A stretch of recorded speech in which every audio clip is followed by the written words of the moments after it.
నమస్తే, నా పేరు Shivaji. Welcome to our channel. ఆంధ్రప్రదేశ్లో నకిలీ మద్యం తయారీ కేసులో అరెస్ట్ అయినటువంటి జోగి బ్రదర్స్ ఎవరైతే ఉన్నారో, రాము కావచ్చు, అదేవిధంగా మాజీ మంత్రి జోగి రమేష్ ఎవరైతే ఉన్నారో, వీళ్ళిద్దరిని కస్టడీకి అప్పజెపుతూ న్యాయస్థానం అయితే ఆదేశాలు జారీ చేసింది. సో వీళ్ళ స్నేహితుడైనటువంటి జనార్దన్ రావు కావచ్చు, అదేవిధంగా జయచంద్ర నాయుడు కావచ్చు, వీళ్లకు ఆర్థిక సహాయం చేసి వాళ్ళ చేత నకిలీ మద్యం తయారు చేయించి ఆ నకిలీ మద్యాన్ని బెల్ట్ షాపుల్లో అమ్ముతా ఉంటే కొన్ని రోజుల తర్వాత వీళ్ళే ఎక్సైజ్ వాళ్ళకు ఫోన్ చేసి వీళ్ళే రైడ్ చేపించి వీళ్ళే అతన్ని పట్టిస్తే అతను ఒక సెల్ఫీ వీడియో తీసి వీళ్ళు కొంప ముంచాడు.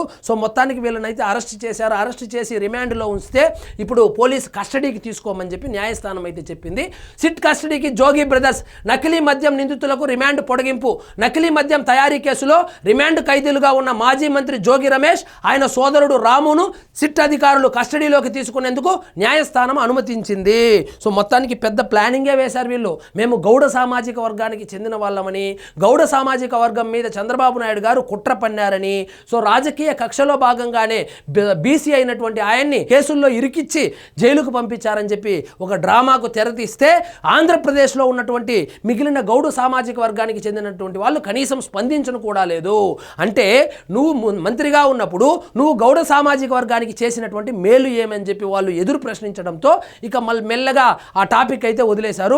మొత్తానికి ఈయన్ని అరెస్ట్ చేస్తే గౌడ సామాజిక వర్గాన్ని మొత్తాన్ని ఏకం చేసి ఆ వర్గం మొత్తాన్ని కూటమి ప్రభుత్వానికి వ్యతిరేకంగా చేయాలనేటువంటి ఒక పావులు కదిపారు. అదైతే కనుక బెడిసి కొట్టింది. ప్రస్తుతం వారిద్దరూ నెల్లూరు కేంద్ర కారాగారంలో ఉన్నారు. ఈ కేసులో విచారించేందుకు వారిని వారం రోజులు కస్టడీకి ఇవ్వాలని ఎక్సైజ్ పోలీసులు కోరగా బుధవారం నుంచి 4 రోజుల పాటు కస్టడీకి ఇస్తూ విజయవాడలోని 6వ అదనపు judicial first class magistrate court న్యాయవాది లెనిన్ బాబు మంగళవారం తీర్పు ఇచ్చారు. మొత్తానికి 4 రోజులు కస్టడీలోకి తీసుకోమని చెప్పి ఆదేశాలు జారీ చేశారు, పర్మిషన్ ఇచ్చారు. మరి చూద్దాం, మరి అద్దేపల్లి జనార్దన్ రావుకు ఈయనకు ఉన్నటువంటి స్నేహం ఏంది, ఈయనేమో నాకు ఆయన తెలియదు అంటాడు. తర్వాత ఆయనతో కలిసి ఫంక్షన్స్కి వెళ్ళినటువంటి ఫోటోలు వస్తాయి, అతను ఎవరో నాకు తెలియదు అంటాడు. ఇంట్లో గంటల కొద్దీ అతనితో సమావేశమైనటువంటి వీడియోలు కావచ్చు, మాట్లాడినటువంటి సీసీ ఫుటేజీలు కావచ్చు బయటకు వస్తాయి. అదేవిధంగా అతను ఎవరో నాకు తెలియదు అంటాడు. అతనితో జరిపినటువంటి ఫోన్ సంభాషణలు కావచ్చు, వాట్సాప్ మెసేజ్లు కావచ్చు, అవి బయటకు వస్తాయి.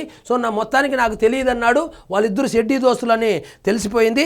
అద్దేపల్లి జనార్దన్ రావుతో పాటు మాజీ మంత్రి జోగి రమేష్, ఆయన సోదరుడు జోగి రాము, సయ్యద్ హజీ, తిరుమల శెట్టి శ్రీనివాసరావు, మిథున్ దాస్, అంతాదాస్లను మంగళవారం పోలీసులు విజయవాడలోని 6వ అదనపు మెజిస్ట్రేట్ ఫస్ట్ క్లాస్ మెజిస్ట్రేట్ కోర్టులో హాజరుపరిచారు. విజయవాడ జిల్లాలో రిమాండ్ ఖైదీగా ఉన్న అద్దేపల్లి జగన్మోహన్ రావును వీడియో కాన్ఫరెన్స్ ద్వారా హాజరుపరిచారు. దీంతో వారికి వచ్చే నెల 9వ తేదీ వరకు రిమాండ్ పొడిగిస్తూ న్యాయాధికారి లెనిన్ బాబు ఉత్తర్వులు జారీ చేశారు.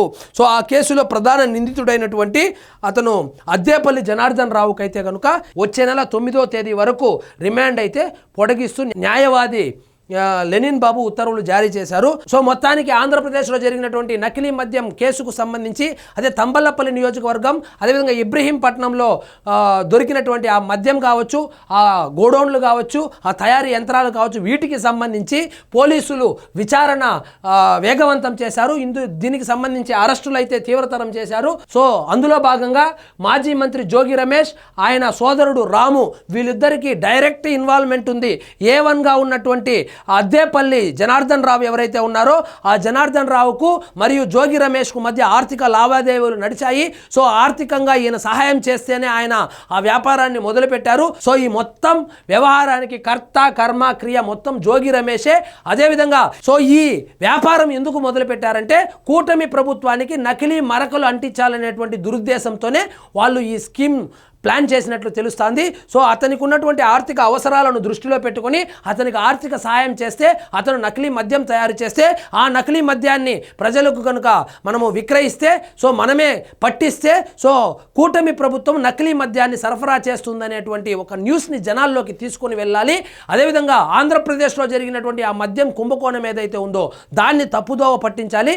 జగన్మోహన్ రెడ్డి గారిని కాపాడాలనేటువంటి దురుద్దేశంతో చేసినటువంటి ఈ ప్లాన్ ఏదైతే ఉందో అది బెడిసి కొట్టడంతో మొత్తం బ్యాచ్ మొత్తమే దొరికిపోయారు. సో ఈ కేసుకు సంబంధించి ఆల్మోస్ట్ అందరినీ అరెస్ట్ చేశారు, ఆల్రెడీ విచారణ కూడా చేస్తూ ఉన్నారు. ఇందులో భాగంగానే జోగి రమేష్ మరియు రాము, అతని సోదరుడు రాము ఎవరైతే ఉన్నారో వాళ్ళిద్దరిని కస్టడీలోకి తీసుకొని విచారించేదానికి అయితే కనుక న్యాయస్థానం అనుమతులు జారీ చేసింది. చూద్దాం మరి కస్టడీలో ఏం చెప్తాడో. ఆయన అడిగింది ఏం చెప్తాడు నాకేమీ తెలియదు, నేను జనార్దన్ రావుని ఎప్పుడు చూడనే లేదంటాడు, అంతకుమించి ఏమీ చెప్పడు అనుకోండి. సో ఇదండి ఈరోజు మన టాపిక్. మీకు ఈ వీడియో నచ్చినట్లయితే లైక్ చేయండి, షేర్ చేయండి, ఛానల్ మాత్రం సబ్స్క్రైబ్ చేసుకోవడం మర్చిపోవద్దు.